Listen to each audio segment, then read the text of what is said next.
Good mythical morning. Wait, that's somebody else. So, once again, I'm blinded by the light. And I mean that jokingly and seriously. It's so freaking bright out here. Yeah. We got stuff to do. God, I can't. The light hurts. Hey bros, today we're going to work on steering on the Dune 4Runner. We got some 1.5 250 wall DOM tubing that we're going to replace the steering rods with that had the Toyota Land Cruiser tie rod ends with. So we're going to get that cut down to size, and then we got our our Heim joints in from 4WU Underground, and we're going to go ahead and get our steering rods cut down to size, get our slugs for those Heim joints tacked in there, and then we'll drill the steering box, steering arm out too, because it's tapered for a Land Cruiser tie rod end still. Get that drilled out to the same size holes that we have drilled on the high steer arms. And then we'll get that all tacked together with all the slugs in it, put all the steering on, and then once we're happy with it and it's how we like it, we'll move on to the steering ram. We got to make a little tab for it to be able to attach onto the steering rod that goes from high steer arm to high steer arm. So we got to do that, and then we'll be able to, once we're happy, we'll pull it all apart, fully weld it, and we'll be finished. So let's get right into this, guys, and get started. That's what I'm talking about.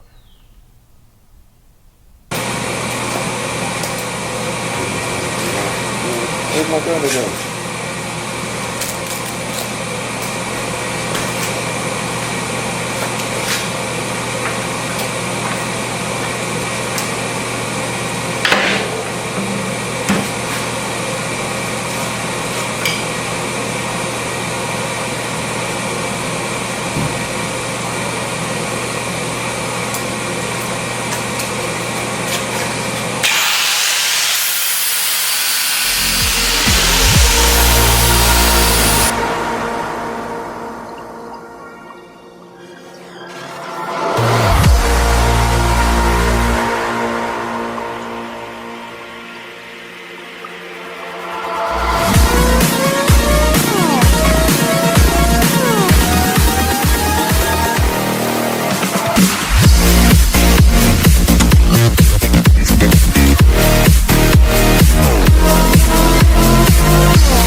May have forgot to video a part that was actually interesting. Not only was it difficult to get up there, it's kind of hard to put all that together at once, because these kept wanting to fall off. I had to adjust this a little tiny bit. Kind of same thing over here. I was able to rest this side on the ram shield, so that was kind of nice, but it was still a little chaotic. But I forgot to video it, so sorry, that was actually interesting. It was a lot easier the second time once you figure out the trick to everything. It was a lot easier than the first time. Alright, so I gotta drill out the steering arm up there.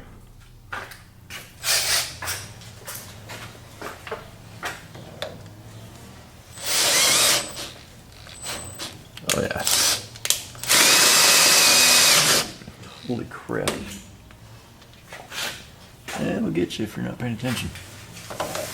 No, don't tweak your wrist now.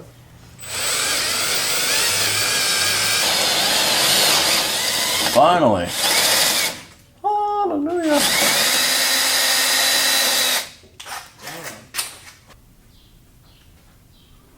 I failed to realize that our Heim joints have two different size little bushings on them, and of course I put them in opposite places of each other, but now they're going right.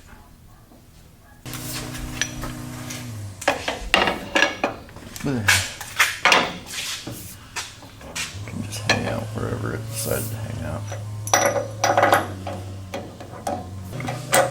There we go. Bam. Done. There it is, look at that. Snazzy, eh? Nice. That's some nice steering. Some nice steering rods right there. On a different note, look at this sky.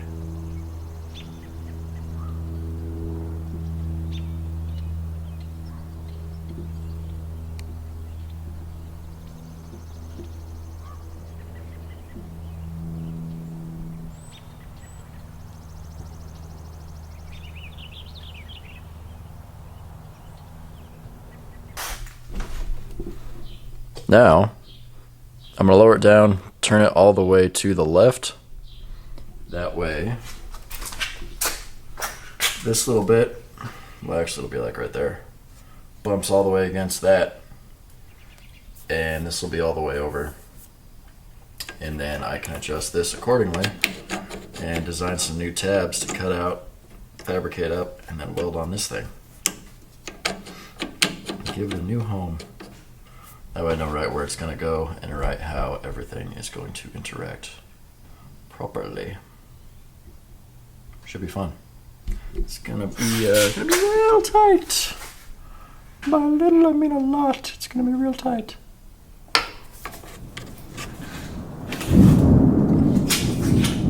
Hey, thunder. Did you hear the thunder? I don't come from a land down under.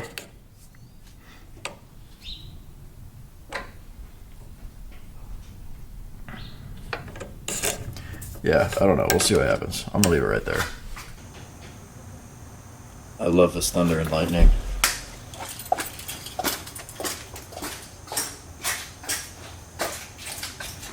Reminds me of back home. Come on.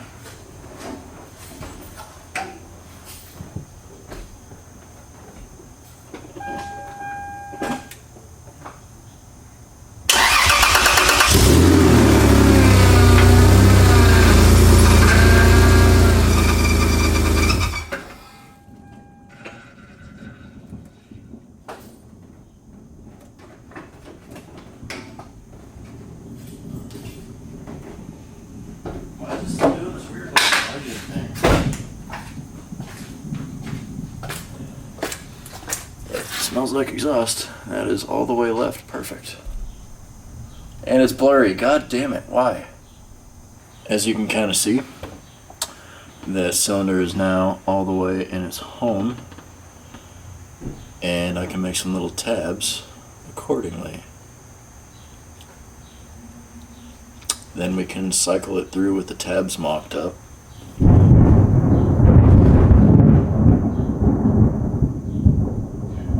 That was a close one. I felt that. Like, I even felt it in the wall. Okay, that was fun. Yeah, so I'm gonna make some little tabs on that.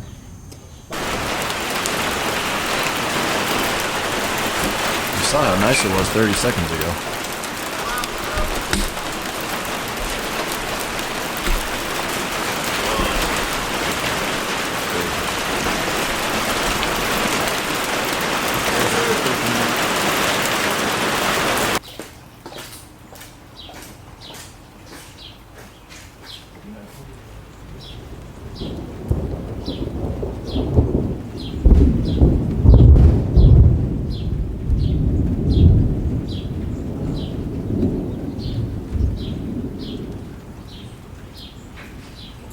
I think what I'm going to end up doing is making the tabs so the very top of this sits only about an 1/8 or a 1/16 of an inch away, probably more like a 1/16 from touching that.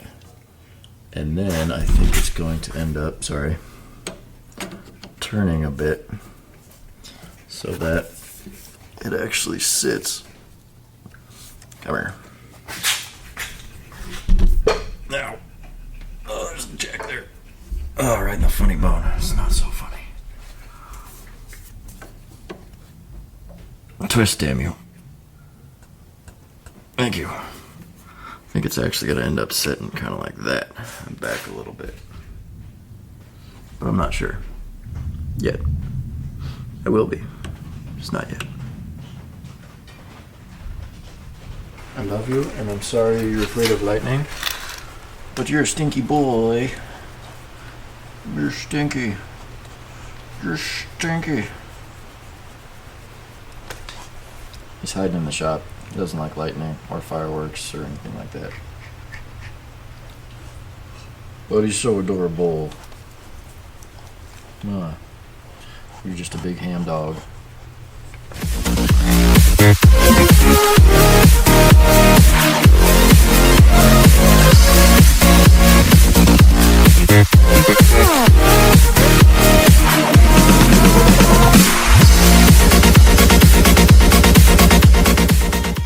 I have the little pizzazz. I mean, the curves, you can't really see. They're actually curves. That one's like a compound curve. That one's just a nice little curve. And this one actually is to clear the backside of that arm just a little bit because it comes up right there. So, yeah, something.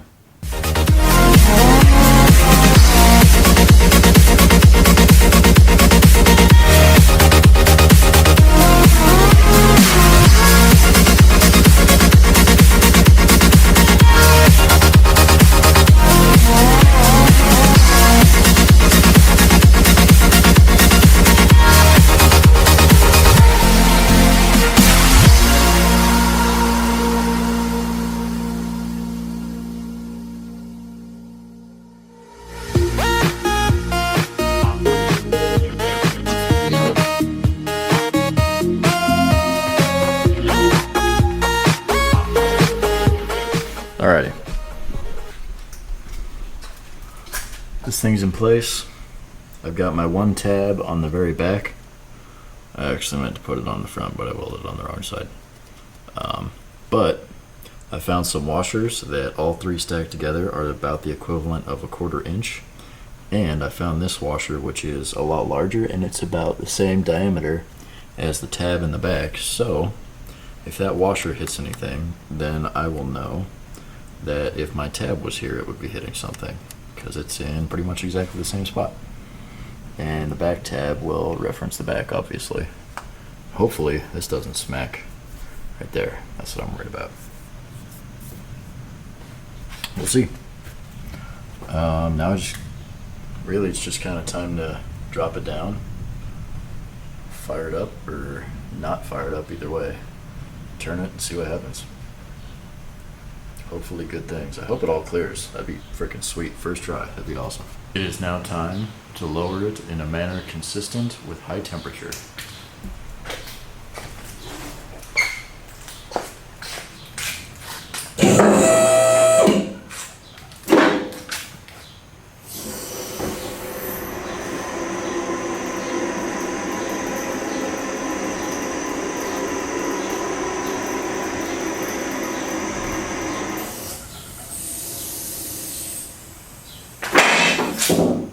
Oh, perfect.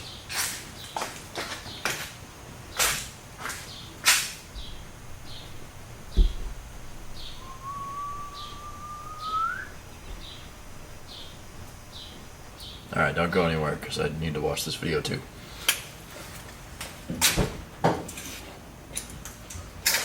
Guys, truck's a little too out of here.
time to review the footage. Oh, really? Does it not actually even go far enough to interfere with that? That's weird.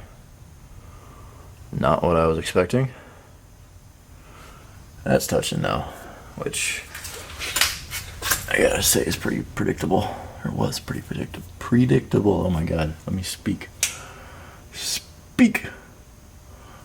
But actually it's not. It's about a freaking millimeter away from there. Interesting. Yeah, like 1 millimeter, legitimately. Huh. But it's got to be at that angle, or else the heads of those bolts are going to touch. If I turn it that way anymore, right there on the other side's going to touch that. Right now there's clearance. Barely. Barely. But there's clearance. Still counts. Interesting.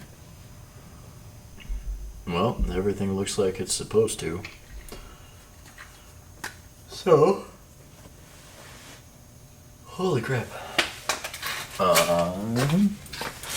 I'm gonna mark where the very top of this was. I mean, it'll probably change a little bit, but it'll give me a reference point.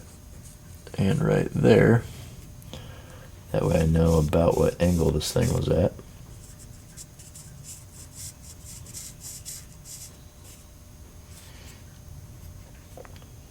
Cool. And I can play with that. And now I can make the other little tab, because I know it's not going to be a waste of time. I can get this thing going, get all these welded back together, or welded together rather. Get this thing almost roadworthy. I think the seals for the rear diff came today. So I can throw that back, throw the seals in, throw that back in, seal it up. Throw some fluid in it and give this thing another run down the road. It should be a viable vehicle after that.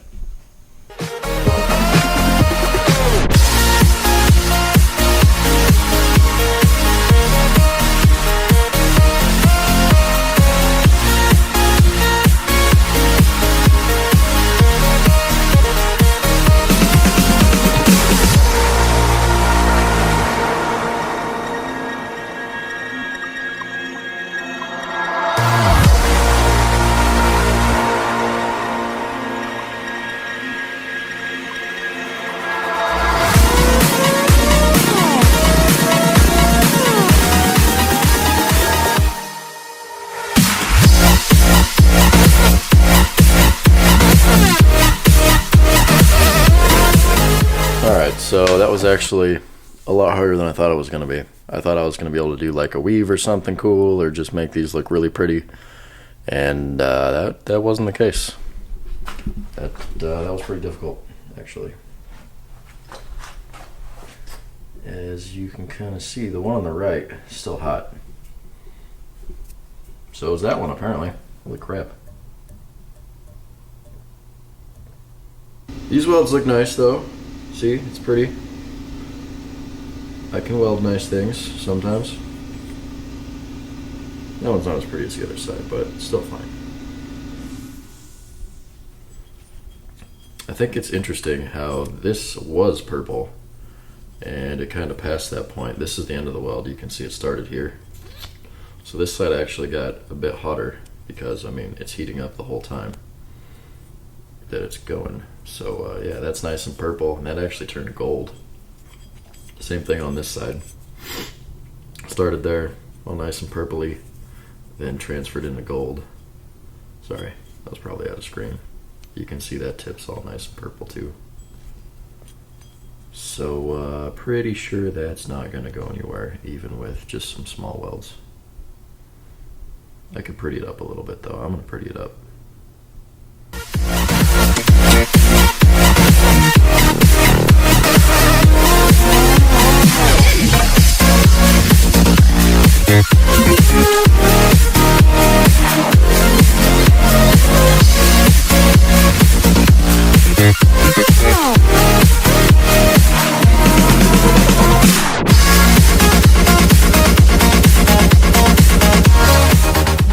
That was also more difficult than I expected, but now they are all in their homes. at the very least enough to throw them on the truck and then do some little adjustments.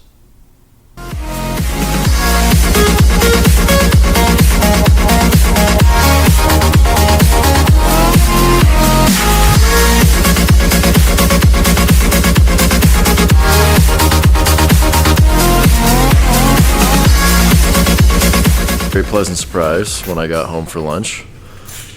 Somebody made an order from my website. I don't want to spoil anything to say what it was or mention any names, but I'm pretty sure it was one of you.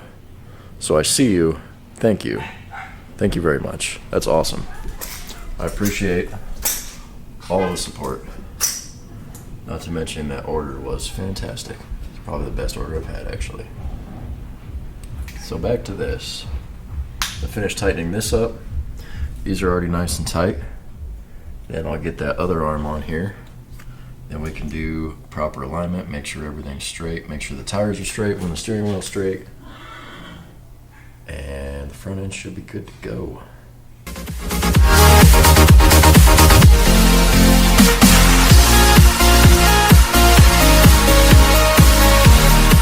It's so much better when you learn how to measure accurately. If you can speak accurately, that would help too. But measuring accurately. So my tolerance on these was, God, what was it? It was under 3/8, but over 1/4, so that's 5/16. No, yeah, 5/16 was this threaded bit right there on both sides. So I put both of them where I thought 5/16 was, and I used that reference to make my cuts and everything. So put it all at 5/16, stuck it on here, and I had to rotate it. How much did I rotate it? Maybe a 1/4 turn. I had to rotate this bit, which, I mean, is just a negligible amount in there. And now the alignment's perfect. So I was a 1/4 turn off on the bar, which, like I said, is just negligible. When all your measurements are accurate, it makes life so much easier. And now now the alignment looks good. Did this part. Man, it's still, that thing's tight. So now I get to make sure the steering wheel is centered when the tires are also centered.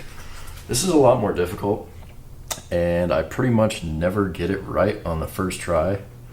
You can kind of try, you can move your steering wheel back and forth, you get it to where it feels like it's in the middle and everything's kind of loose.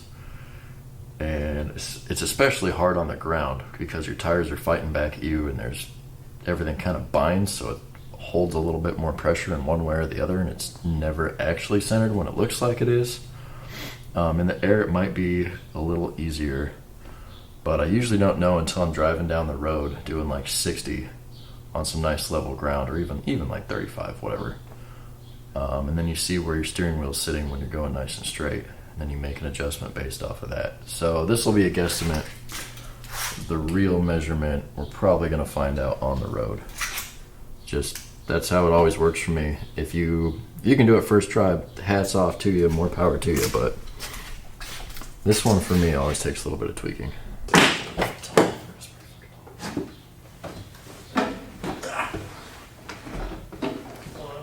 Small steps for man.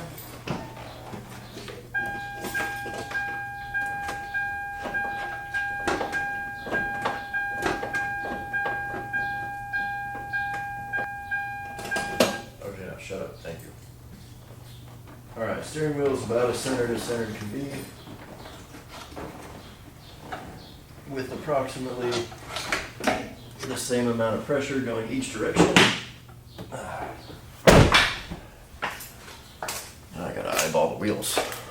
How to do that? Well, this one is definitely facing right. How about this one? That one is also definitely facing right. Okay, so we're moving in the right direction. So that needs to get tightened. Damn it, it's not the way I want to go. Tightening's hard. Loosening's more easy.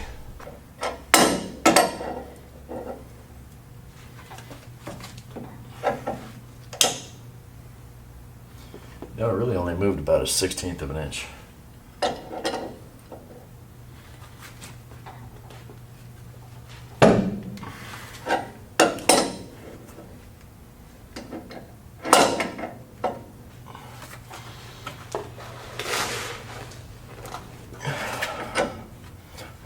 1/16 of an inch that was.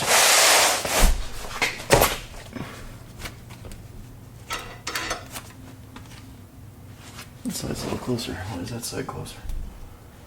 That ain't cool. Maybe because it's not tight.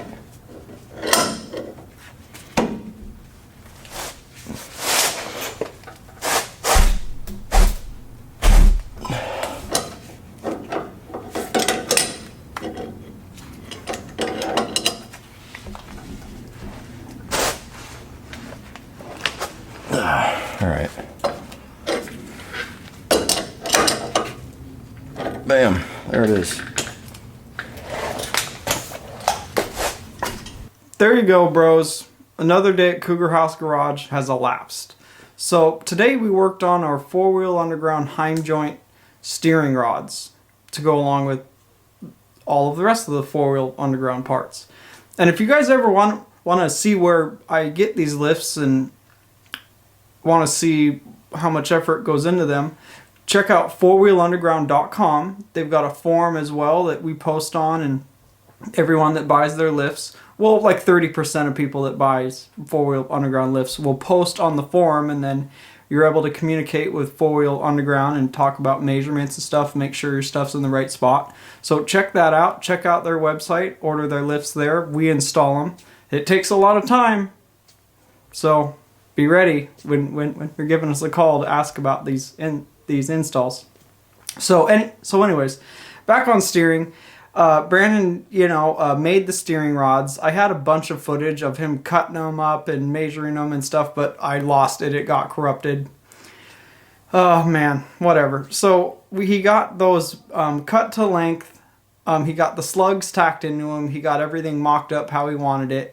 He made his little tab on our ballistic fabrication steering rod clamp, is what that is, that we're clamping the little ram tab onto the steering rod with. So he made those tabs, and then he got that all done how he wanted. Test steered it, made sure nothing was touching. It turned out perfect on him. Awesome. That really doesn't happen all the time.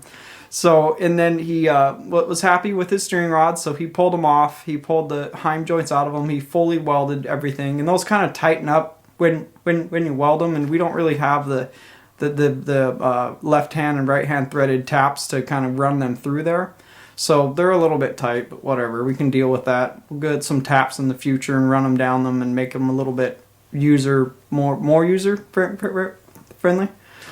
And then the next thing we really have to do on that truck is just bleed the steering a little more, and you pretty much just do that by rotating the steering wheel lock to lock all the way with it off, and then you just work all the air out of it. Take the lid off the reservoir, just work it back and forth until all the air comes out is all you can really do. Take it for a drive, bring it back, do it again, and figure it out.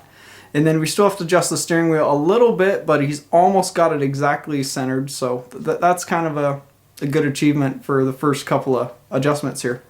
So anyways, thanks for watching today, guys. Thanks for being here. Thanks for liking and subscribing as usual. Thanks for constant support. And if you guys want to see more of Cougar House Garage, check us out at cougarhousegarage.com. Check us out at Facebook/Cougar House Garage. As well, check out 4wheelunderground.com, where we get these lifts and all these cool parts we're putting on this 3rd gen 4Runner here.